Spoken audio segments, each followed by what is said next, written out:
Good day mga ka-Fur Love Fam! Another vlog po ulit ng aming mga fur baby. Last week, Easter Sunday, dinala po namin ang aming mga fur baby sa favorite vet nila sa Pets Avenue, which is located sa West Avenue.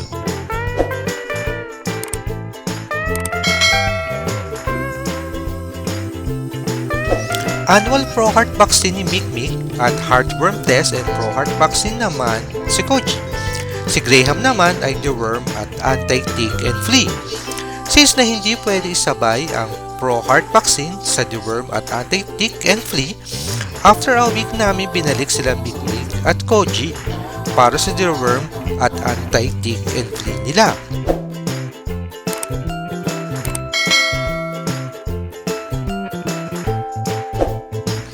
Make sure na kumpleto sa vaccine, deworm at anti-tick and flea ang mga alaga natin para protektado sila.